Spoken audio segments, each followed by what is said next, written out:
ఒక ట్వీట్ చేసిండు ఆయన. ఏంటంటే అక్బరుద్దీన్ ఓవైసీ కళాశాలను దాని జోలి కోరట, జోలి పోతే అన్యాయం జరుగుతుందట. పాపం ఈయనకి ఏం అన్యాయం గుర్తొచ్చిందో ఈయనకి ఏం తెలిసిందో మనకు అర్థం కాలేదు.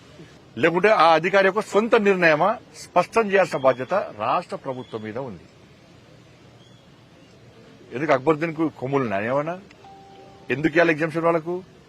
చిన్న చిన్న ఇళ్లు కట్టుకున్నటువంటి వేలాది గుడిసెలను ఇళ్లను కూల్చేసినటువంటి హైడ్రా అధికారులు ఈ తెలంగాణలోని కాంగ్రెస్ పార్టీ ప్రభుత్వం వాళ్ళ ప్రాణాలు కావు, వాళ్ళ ఆస్తులు కావు, వాళ్ళ విలువ లేదుగా.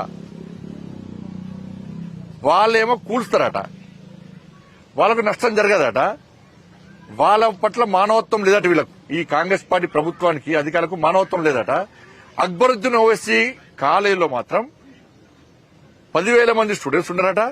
దాన్ని కూల్స్తే సల్కం చెరువులో ఉంది. అది ఇది నేను చెప్పింది కాదు. ఈ రాష్ట్ర ప్రభుత్వం సల్కం చెరువులో అక్బరుద్దీన్ ఓవైసీ కళాశాల నిర్మాణం జరిగింది అని చెప్పి రాష్ట్ర ప్రభుత్వమే స్పష్టం చేసింది. చేసినప్పుడు కూల్చాలనా లేదా మీరు చెప్పండి అన్న. ఆ దమ్ము లేదు రాష్ట్ర ప్రభుత్వానికి.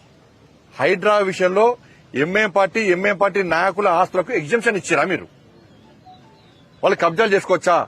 చెరువులు జాగలు అన్ని కబ్జా, శిఖం అన్ని కబ్జా చేసుకోవచ్చా? పేదల ప్రాణాలకు పేదల ఆస్తులకు వీళ్ళలేదా? హైడ్రా గొప్పదని చెప్పుకున్నటువంటి రాష్ట్ర ముఖ్యమంత్రి గారు దీని మీద స్పందించాల్సిన బాధ్యత మీ మీద ఉంది.